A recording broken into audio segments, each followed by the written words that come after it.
오늘 함께 나눌 말씀의 제목은 염려를 기도로 바꿔라.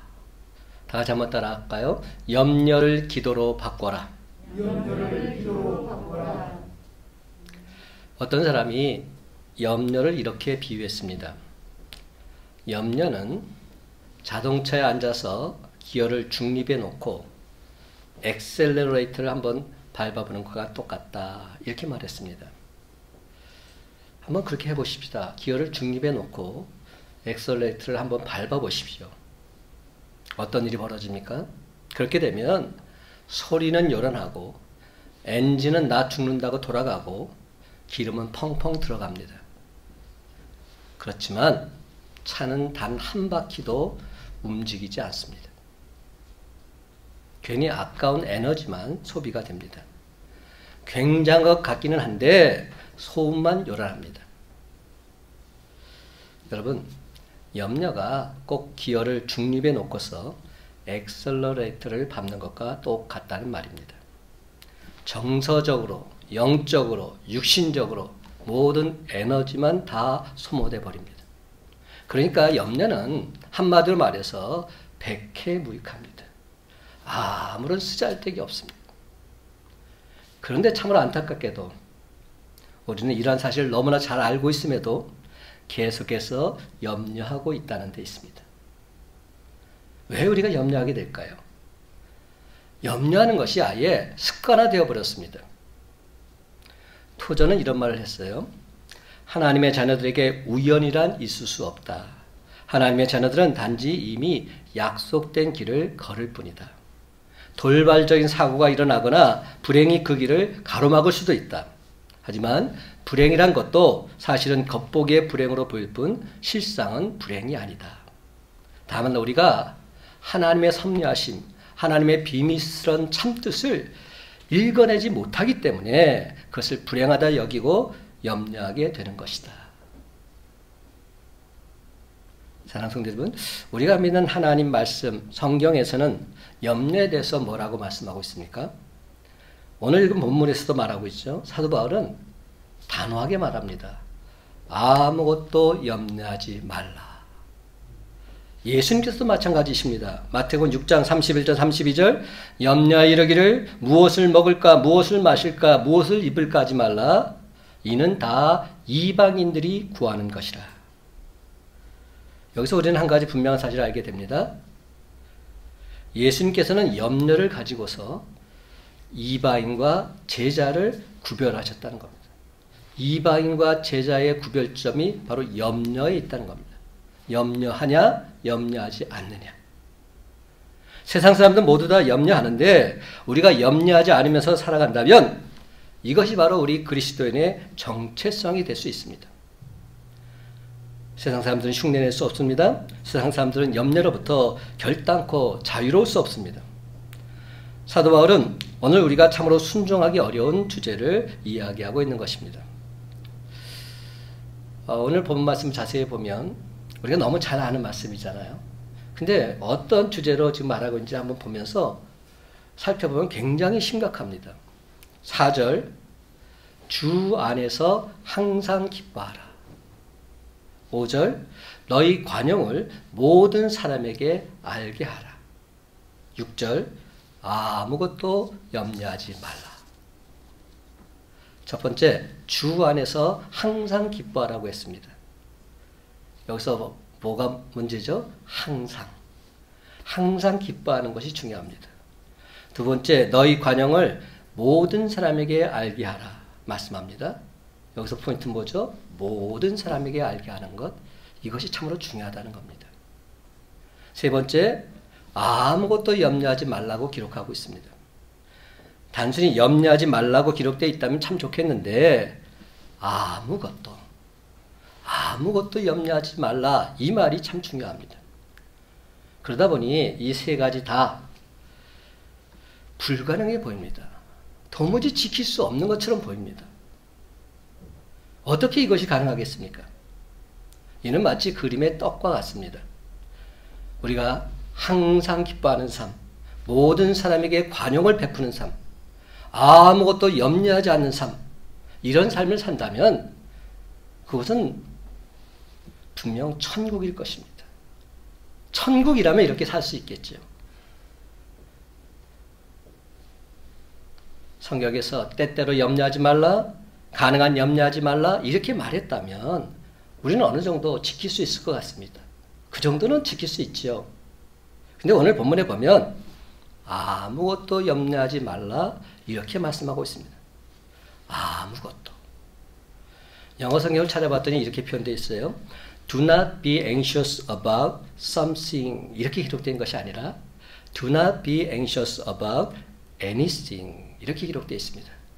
something이 아니라 anything입니다. 그 어떤 것도 염려하지 말라는 겁니다. 이게 아무것도입니다. 사랑하는 성도 여러분, 그렇다면 이게 과연 가능할까요?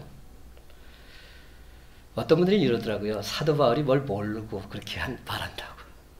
사도 바울이 치열한 인생살이를 살아보지 못해서 지금 뭘 모르고 한 말이라고.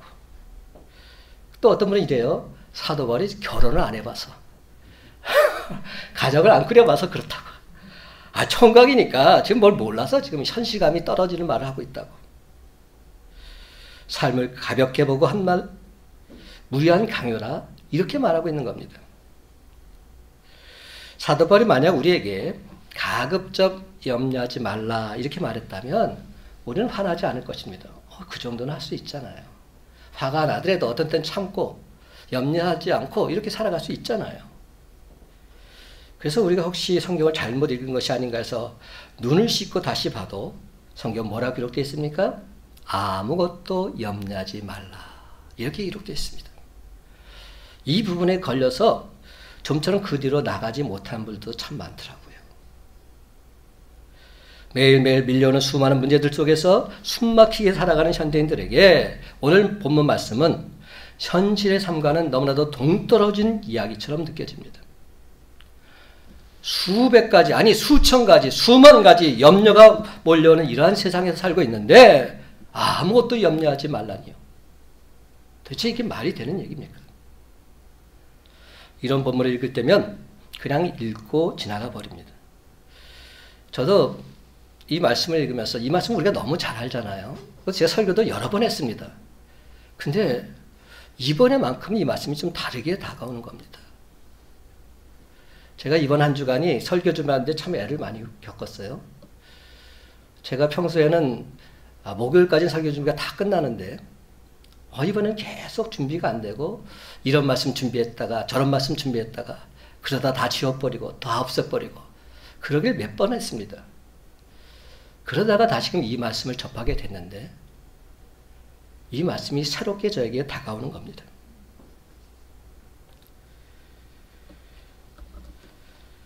전혀 이 말씀에 귀 기울이지 않고 그냥 거칠애로 봤는데 이 말씀이 강하게 저에게 다가오는 겁니다. 지금까지 상관없는 말씀처럼 현실과 거리가 먼 말씀처럼 하나님 말씀이니까 내가 믿어야지 그러면서 그냥 넘어갔는데 강하게 이 말씀이 저에게 다가오는 겁니다. 그렇다면 여러분 사도 바울이 전혀 불가능한 이야기를 우리에게 하고 있는 것일까요? 결단코 그렇지 않습니다. 성경의 기록은 무책임하게 내뱉는 넋두리가 아닙니다. 우리는 변함없는 진리에 대한 무게감을 느끼면서 성경 말씀을 읽어야 합니다.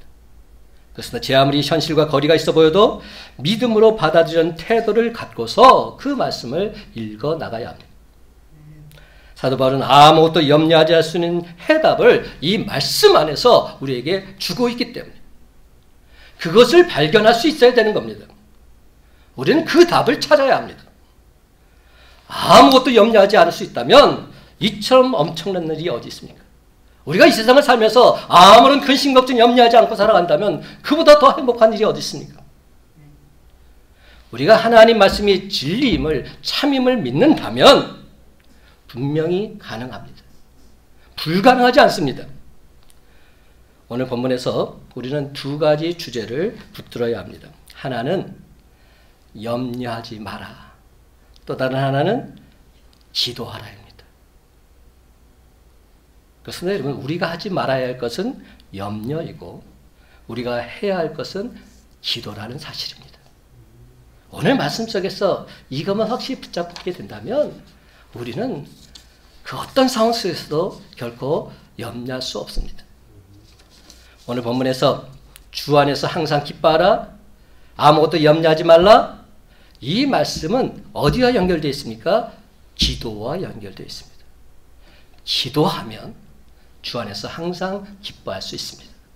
기도하면 아무것도 염려하지 않고 살아갈 수 있는 줄 믿으시기 바랍니다. 사랑하는 성도 여러분, 항상 기뻐하면서 살아가는 사람, 염려에 사로잡히지 않습니다. 그러므로 염려의 문제를 과연 어떻게 극복할 것인가 하는 것이 오늘 본문의 핵심적인 내용인 것입니다. 사도 바울은 염려의 대항마로 기도를 말하고 있습니다. 그는 아무것도와 다만 모든 일에 이 두 가지 표현을 또 대비시키고 있습니다. 그렇습니다, 여러분. 사도 바울은 염려와 기도, 아무것도와 다만 모든 일, 이것을 대칭적으로 사용하고 있는 것입니다. 그렇습니다. 염려와 기도는 서로 반대판에 놓여 있습니다. 하나를 붙들면 다른 하나는 놓아야 합니다. 둘 다 붙을 수는 없는 겁니다. 하나를 선택해야 합니다. 염려냐 기도냐. 염려와 기도는 마치 물과 기름과 같습니다. 서로 어울릴 수 없습니다. 따로따로입니다. 그래서 미국의 설교가 찰스 스윈들 목사는 이런 말을 했어요. 오늘 말씀의 제목이기도 한데요. 염려의 리스트를 기도의 리스트로 바꿔라. 이런 말을 했습니다. 염려의 리스트를 기도의 리스트로 바꿔라. 염려를 기도로 바꿔라. 염려를 기도로 바꾼다는 것은 우리가 들고 있는 무거운 염려거리를 하나님의 손으로 옮겨놓는 것을 말합니다. 사도 바울은 기도에 대해서 여러 가지 이야기를 했습니다. 특별히 6절에 보면 다만 모든 일에 기도와 간구로 너희 구할 것을 감사함으로 하나님께 아뢰라. 분명히 말하고 있습니다. 여러분, 기도는 단편적인 것 아닙니다. 기도는 매우 디테일합니다. 기도는 굉장히 정교하게 조각하는 것과 같습니다. 사도 바울은 지금 단어 하나도 놓칠 수 없는 알맹이만 말하고 있는 것입니다. 첫째, 뭐라고 말하고 있을까요? 모든 일에 기도와, 이렇게 말하고 있어요. 모든 일에 기도와. 하나님 앞으로 나아가는 것이 기도입니다. 하나님의 임재 안에 거하는 것이 기도입니다. 그러므로 염려가 일어나면 우리는 하나님 앞으로 나아가야 할 줄로 믿습니다. 여러분, 우리가 코로나를 위해서 힘들고 어려운 상황을 겪고 있는데 방역본부에서 강조하는 게 뭐죠? 환기시키라고 말합니다. 시간마다 환기시키라고. 왜 그 말을 할까요? 환기시키지 않으면 문제가 발생하기 때문에. 우리 교회도 지금 일배배 끝나고 난 다음에 환기시키고 또 소독도 하고 계속합니다. 만에 하나를 대비해서 그러는 겁니다. 집안의 공기가 환기시키지 않으면 좋을 수가 없습니다. 그런 때는 창문을 열어서 집안 공기를 환기시켜 주어야 합니다. 환기시키지 않으면 좋지 않은 냄새가 그냥 그대로 남아있기 때문에. 그게 몸에 배이고 내 입술에 닿게 되면 그러면 문제가 생기는 겁니다. 환기시키지 않으면 심한 경우 질식하기까지 합니다. 염려의 환경이 이와 같다 말하고 있습니다. 기도는 환기시키는 것과 똑같습니다. 문제가 있을 때는 기도의 자리에 나아가는 것 자체가 염려로부터 벗어나는 첫 번째 단계라 말할 수 있습니다. 그렇습니다. 기도는 우리의 관심을 하나님께로 돌리는 것입니다. 염려에 쌓이는 사람을 보게 되면 어떤 모습이 보입니까? 하나님을 믿지 않는 사람처럼 보입니다. 한숨을 내쉽니다. 염려거리를 늘어놓습니다. 불신앙적이고 부정적인 말을 합니다. 마치 밀폐된 공간에 좋지 않은 공기가 가득 차 있는 것과 똑같습니다. 그 속에서 염려가 더욱 커지게 되어 있습니다. 그러므로 우리는 어서속히 하나님께로 방향을 전환해야 할 줄로 믿습니다. 하나님의 임재 앞으로 나아가야 할 줄로 믿습니다. 여러분, 염려의 자리에 둥지를 틀고 앉아있는 것처럼 바보스러운 짓은 없습니다. 미련한 짓은 없습니다. 어찌 보면 염려는 우상 숭배하는 것과 똑같다 말할 수 있습니다. 우상 숭배가 뭡니까? 그 뭐 우상을 놓고 거기에 절하고 경배하는 것, 이게 우상 숭배 아닙니다. 우상을 주목해서 바라보는 것, 우상에서 시선을 떠나지 않는 것, 이게 우상 숭배입니다.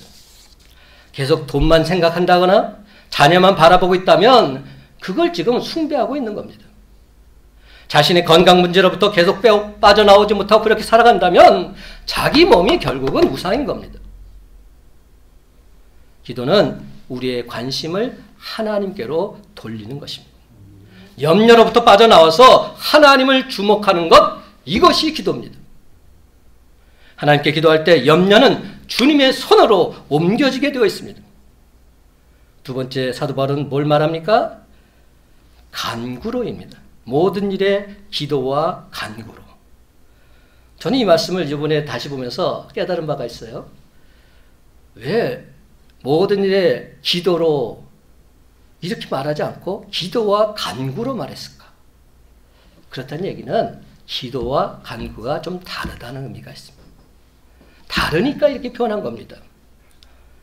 간구는 기도보다 한 단계 더 나아간 겁니다.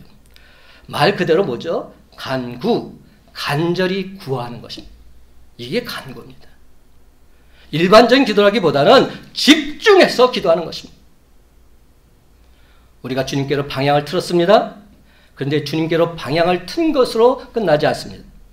주님께 집중해야 합니다. 주님께 내 마음을 온전히 쏟아내야 합니다. 염려가 무엇입니까? 마음이 나누어진 상태를 염려라고 말합니다.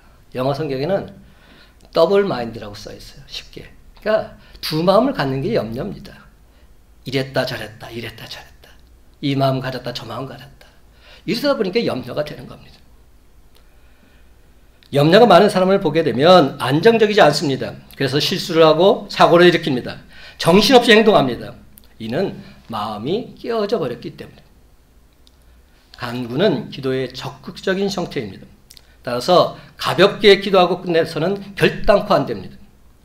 우리의 기도가 깊어져야 합니다. 기도 속으로 깊이 들어가야 되는데 안타깝게도 염려 반 기도 반 그런 경우가 허다합니다. 기도하면서도 염려해요. 뭐 이게 지금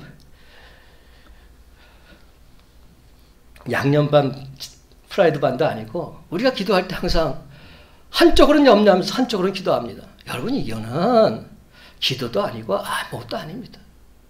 이거는 하나님을 향한 우리의 모습이 결단코 아닙니다.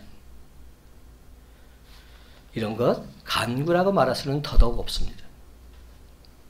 간구는 기도의 세계에 깊이 빠지는 겁니다. 기도의 세계에 깊이 빠진다는 것은 뭔 말합니까? 하나님과의 만남에 있어서 다른 그 무엇도 끼어들 수 없다는 걸 말합니다.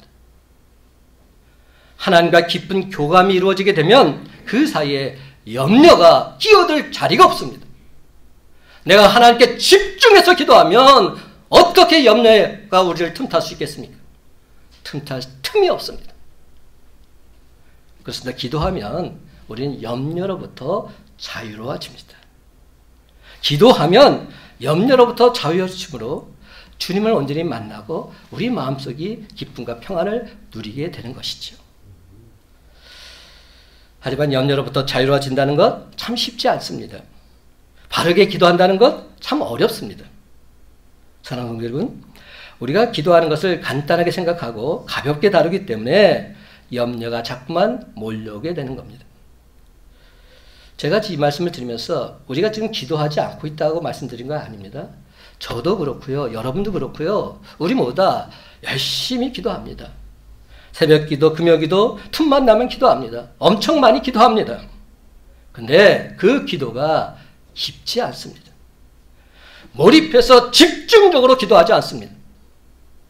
집중적으로 기도하면 염려는 한 방에 날아가 버리게 되어 있습니다.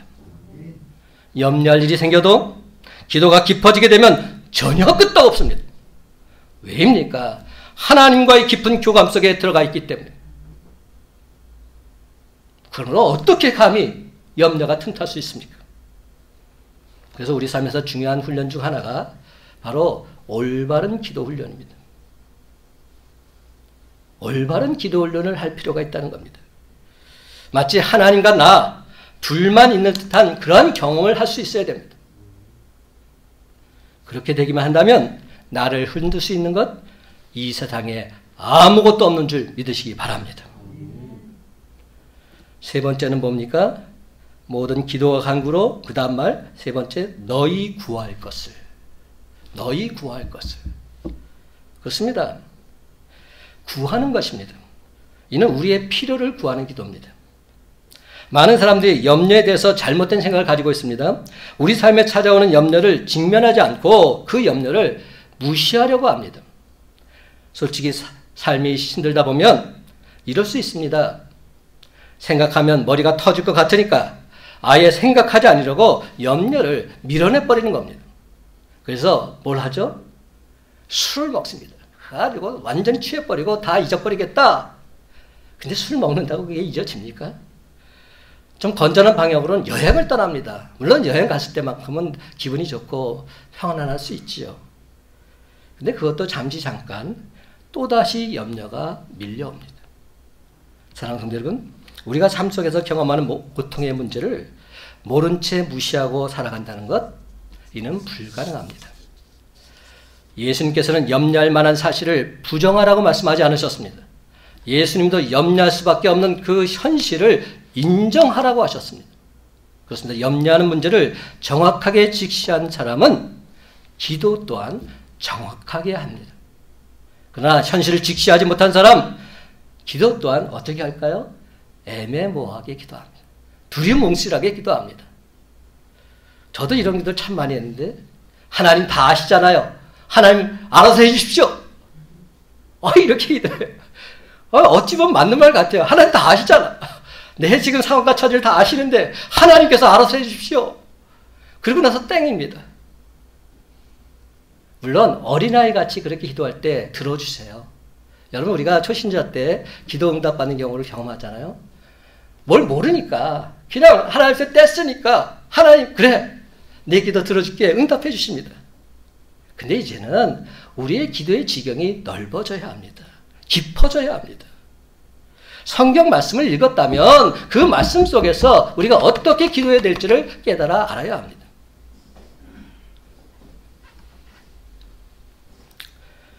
솔직히 우리는 어떤 문제에 대해서는 기도하지 않을 때도 있어요. 왜 기도하지 않냐 물어봤더니 이 기도는 하나님께서 안 들어주실 것 같아. 하나님도 이건 못해. 하나님도 감당하지 못해. 그러니까 이 기도는 못 드리겠어. 하나님께 부담 드리지 않으려고 기도하지 않는다고 합니다. 그럼 어떤 기도를 하냐 그랬더니 이 기도는 하나님께서 들어주실 것 같아. 내가 생각해도 이 기도 정도는 하나님께서 응답하실 것 같아. 그런 기도만 골라서 기도한다는 겁니다. 여러분, 그게 기도입니까? 여러분, 이것은 기도가 아닙니다. 우리가 믿는 하나님이 어떤 분이시라는 것을 안다면 우리의 기도 생활이 달라져야 됩니다. 하나님께서 불편해 하실까 봐 기도하지 않는다고요? 그래서 어떤 분은 이런 말씀도 하세요. 지금까지 십몇 년 동안 기도 제목이 있었는데 이제는 그 기도 제목을 지우고 싶다고. 왜냐? 더 이상 하나님을 피곤하게 하고 싶지 않아서. 이 기도를 빼고 다른 기도를 드리고 싶다고. 여러분, 이건 뭐죠? 현실에서 도피하는 겁니다. 또 어떤 분은 이래요.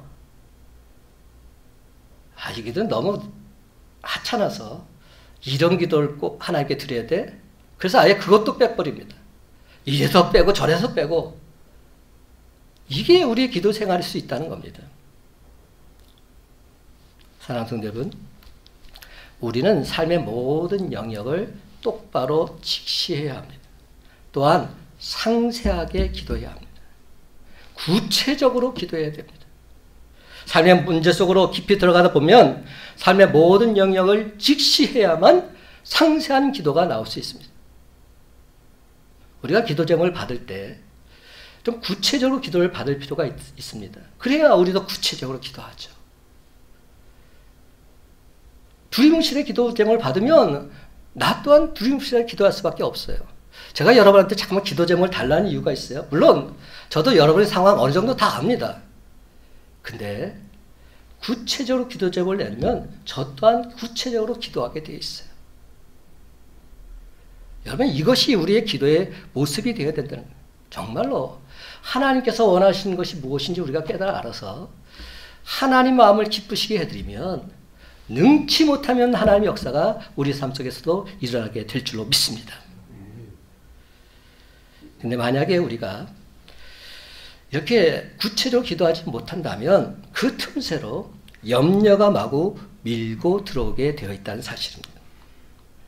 그러하기에 우리는 더더욱 구체적으로, 더더욱 집중적으로, 더더욱 적극적으로 하나님께 기도해야 할 줄로 믿습니다. 이런 예화가 있어요.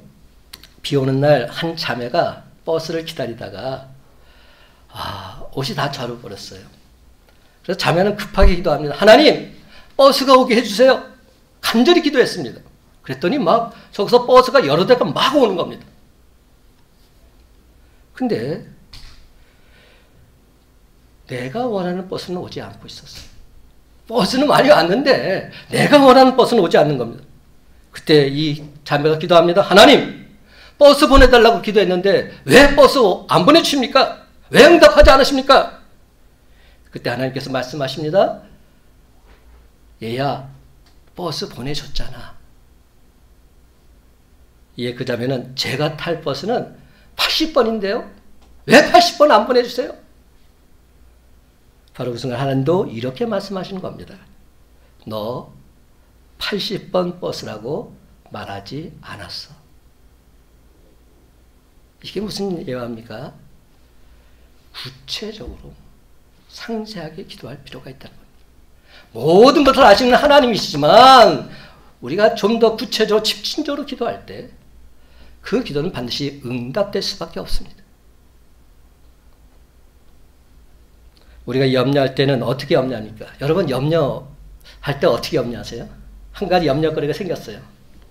그러면 얼마나 구체적으로 염려하는지 모릅니다. 얼마나 상세하게 염려하는지 모릅니다. 내가 지금 좀 몸이 아파요. 소화가 안 돼요. 그러면 이 염려가 점점 커져가지고 이게 뭐 암이 걸린 건 아닌지 뭐 온갖 상상을 다 합니다. 여러분, 염려는 이렇게 구체적으로 하면서, 염려는 이렇게 상세하게 하면서 왜 기도는 그렇게 구체적으로 상세하게 기도하지 않으십니까?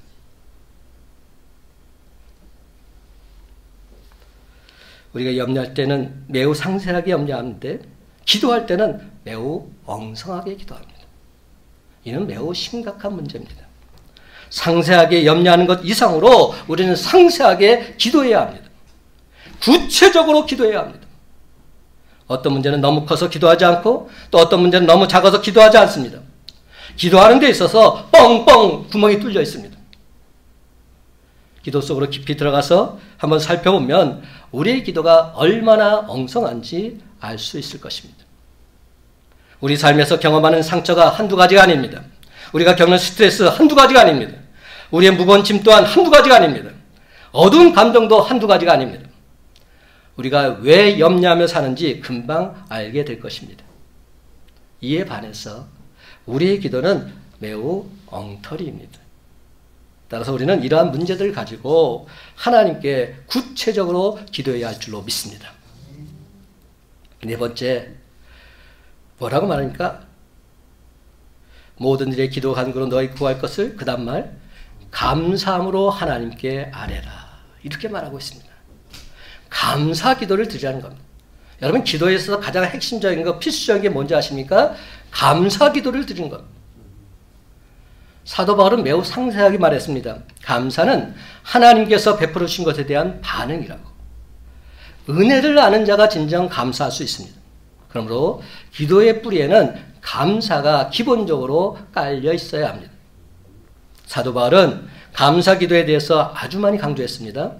우리가 염려로부터 탈출할 수 있는 방법이 바로 여기에 있는 것입니다. 감사는 하나님께로 향하는 마음입니다. 주신 것에 대한 것이 아니라 주신 분에 대해서 관심을 갖는 것입니다. 하나님이 누구이신지, 하나님께서 하신 일이 어떤 것인지 우리는 하나님 그분께 감사해야 합니다. 하나님께 대한 감사가 깊어질 때 염려는 자연스럽게 소멸되게 되어 있습니다. 따라서 감사와 염려는 같이 있을 수 없습니다. 주석가 윌리엄 핸드릭슨 박사는 감사가 없는 기도는 날개 없는 새와 같다 말했습니다. 여러분, 이 말이 무슨 말이죠? 감사가 없는 기도는 날개 없는 새와 같다. 날개가 없으면 어떻게 됩니까? 날지 못하죠. 날아서 하늘로 날아갈 수 없다는 겁니다. 감사 없는 기도는 하나님께 도달할 수 없다는 겁니다. 우리가 감사를 놓치는 이유는 현재의 어려움에 매여 있기 때문입니다. 우리는 하나님께서 지금까지 베풀어 주신 은혜를 매우 쉽사리 잊어버립니다. 시편 103편 2절에 보면 내 영혼아 여호와를 송축하며 그의 모든 은택을 잊지 말지어다. 분명히 말씀합니다. 망각하는 것, 이것이 우리들 문제입니다. 하나님께서 베풀어 주신 은혜를 망각하고 사는 것, 그러다 보면 염려를 불러오게 되어 있습니다. 그러므로 우리는 받은 은혜를 반복해서 돌이켜 보아야 합니다. 받은 은혜를 반복해서 회상해 보아야 합니다. 살다 보면 설명할 수 없는 일들을 많이 경험하게 됩니다. 그런데도 우리가 지금 이 시간 살아있다는 것 자체가 하나님의 은혜요, 기적이 아니겠습니까? 찬송가 301장 지금까지 지내온 것 주의 크신 은혜라 한이 없는 주의 사랑 어찌 이루 말하랴. 자나깨나 주의 손이 항상 살펴주시고 모든 일을 주 안에서 형통하게 하시네. 지금까지 지내온 것 주의 크신 은혜라 한이 없는 주의 사랑 어찌 이루 말하랴.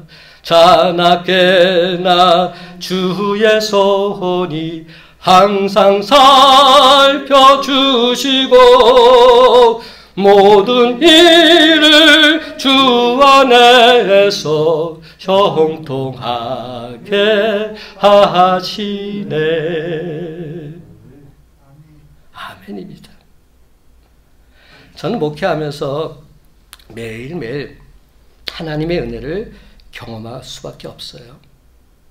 하나님의 은혜가 없다면 한 주간 지내는 게 너무 힘들고 어려워요. 이번 한 주간도 설교 준비가 잘 안 돼서 얼마나 힘들었는지 몰라요. 근데 또 하나님의 은혜로 이렇게 설교를 할 수 있게 된 것 얼마나 감사한지요. 그때마다 하나님께 감사합니다. 하나님 감사합니다. 하나님 은혜입니다. 이렇게 고백하지 않을 수 없는 겁니다.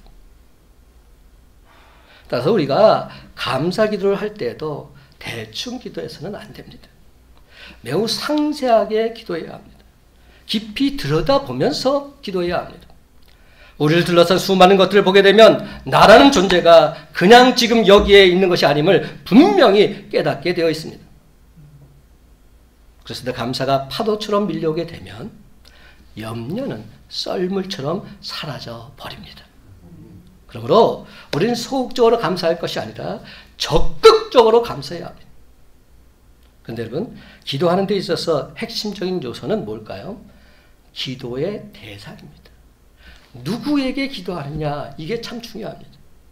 기도의 종류, 기도의 형태보다 정말 중요한 것은 우리의 기도를 받아주는 분이 분명히 있다는 사실입니다. 그분이 누구이십니까? 바로 하나님이십니다. 하나님께서 우리의 기도를 들어 응답해 주고 계십니다.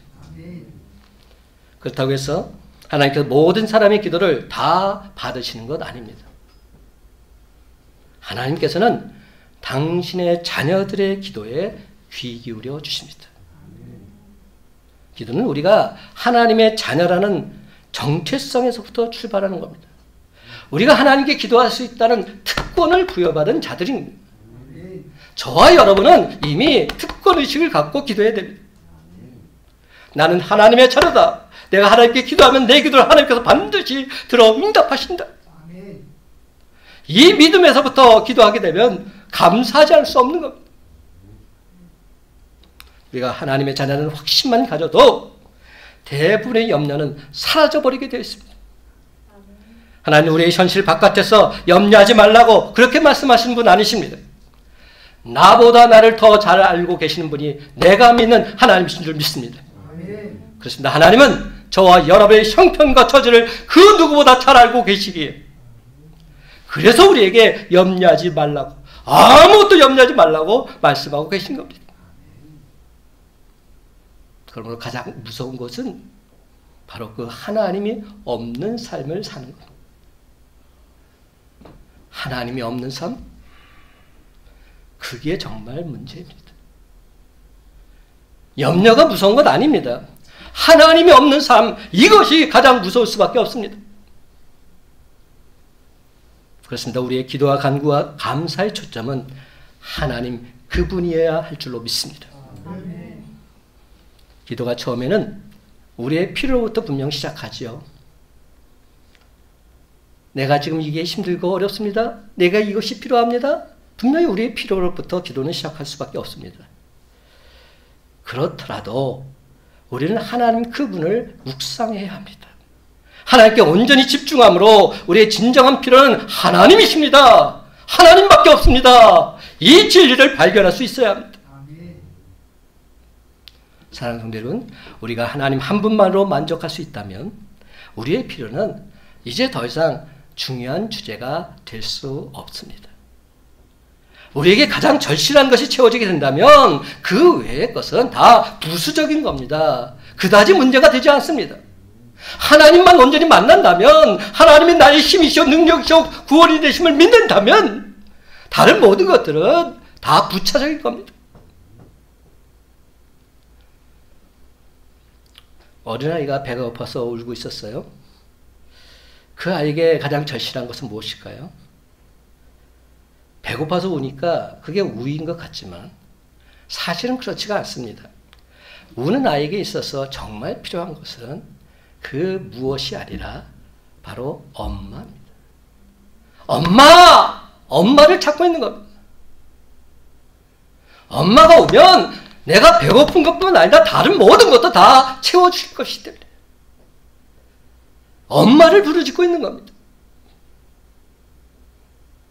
우리가 하나님을 만나고 하나님 그분을 충분히 경험하게 된다면 우리 삶에 있어서의 초조함 이내 곧 사라지게 될 줄로 믿습니다. 우리 마음이 평안해집니다. 우리 마음이 참된 자유가 생깁니다. 왜입니까? 가장 시급하고 절실한 것 채워졌기 때문에, 주님을 만났기 때문에. 그 외의 것은 하나님께서 주시면 감사하고 안 주셔도 괜찮습니다. 안 주셔도 상관없습니다. 우리의 진정한 필요는 하나님이시기 때문에. 다시 한번 분명히 말씀드립니다. 사도 바울이 아무것도 염려하지 말라는 이 말은 염려에 대한 집중력을 키우지 말고 하나님에 대한 집중력을 키우라는 그러한 의미인 것입니다. 하나님에 대한 집중력을 키워라. 그런데 우리는 자꾸만 정반대로 합니다. 염려에 대한 집중력을 높이고 하나님에 대해서는 집중하려 들지를 않습니다. 만약 우리가 모든 일에 기도와 간구와 감사함으로 하나님을 아래는 하나님께 간구하는 그러한 집중력을 높이게 된다면 하나님이 주신 평강이 우리의 마음과 생각까지도 지켜주실 줄로 믿습니다. 우리 염려가 아무리 크다 해도 하나님께서는 당신의 평강으로 완벽하게 덮으실 수 있으십니다. 하나님의 평강의 강은 거대하게 흐릅니다. 그에 비해서 우리의 염려는 한낱 지류에 불과합니다. 하나님의 평강과 염려 전혀 상대가 되지 않습니다. 오늘 본문에 보면 기도응답에 대한 다른 이야기는 기록되어 있지 않아요. 오로지 한 가지 확실한 응답이 적혀 있는데 그게 뭡니까? 바로 하나님의 평강입니다. 아무것도 염려하지 말라로 시작해서 하나님의 평강이 임하는 것으로 끝을 맺고 있습니다. 그렇습니다. 하나님의 평강이 임하면 모든 것이 다 끝납니다. 게임 오버. 더 이상 문제될 것이 없습니다. 하나님의 평강이 내게 임하기만 한다면 내 삶을 하나님께서 주관하시기에 내 마음속에 기쁨이 넘쳐나고 평강과 은혜 가운데서 승리하는 삶을 살아가게 될 줄로 믿습니다. 요한복음 14장 27절 예수님께서 이렇게 말씀하셨어요. 평안을 너에게 끼치노니 곧 나의 평안을 너에게 주노라. 내가 너에게 주는 것은 세상이 주는 것과 같지 아니하니라. 너희는 마음에 근심하지도 말고 두려워하지도 말라. 이 말씀이 저에게 다시금 강하게 다가왔어요. 그래서 예수님께서 이렇게 말씀하셨구나. 평안을 너에게 끼치노니 곧 나의 평안을 너에게 주노라. 내가 너에게 주는 것은 세상이 주는 것 같지 아니하니라. 그러니 너희는 마음에 근심하지도 말고 두려워하지도 말라. 그럼 사랑하는 성도 여러분, 이제 여러분의 영혼을 무엇으로 가득 채우시겠습니까? 답은 분명합니다. 고민할 이유가 없습니다. 우리는 기도와 염려 중 하나를 택해야 합니다. 둘 다 할 수는 없습니다. 우리가 이 염려를 적절하게 다루지 못한다면 우리는 하나님께 받은 것을 많이 받으면서도 늘 항상 불행한 삶을 살아갈 수밖에 없기 때문입니다. 여러분, 염려는 믿음이 끝나는 곳에서 시작되고 진정한 믿음이 시작되는 곳에서 그 염려는 사라지게 되어 있습니다. 그래서 오스왈드 챔버스는 이런 말을 했습니다. 우리가 가진 모든 염려와 초조는 하나님을 빼고 계산하기 때문에 생긴다. 하나님을 빼고 계산하기 때문에 모든 근심, 걱정, 염려가 생기고 만나는 겁니다. 역으로 뭡니까? 하나님과 함께 하게 되면 모든 근심, 걱정, 염려는 다 사라질 수밖에 없다는 겁니다. 사랑하는 성도 여러분, 하나님은 우리를 버리지도 않고 포기하지도 않고 떠나지도 않겠다고 분명히 약속하셨습니다. 그렇습니다. 하나님의 사랑은 영원토록 멈추지 않을 것이며 하나님의 돌보심은 결단코 희미해지지 않을 것입니다. 그러므로 여러분, 지금까지 한 번도 경험해보지 못한 강력한 염려가 엄습할 때마다 오늘 우리에게 주신 하나님 말씀 꽉 붙잡으시고 하나님께 간절히 기도하시기 바랍니다. 그래서 세상이 줄 수 없는 주님의 평강을 맛보며 살아가시기 바랍니다.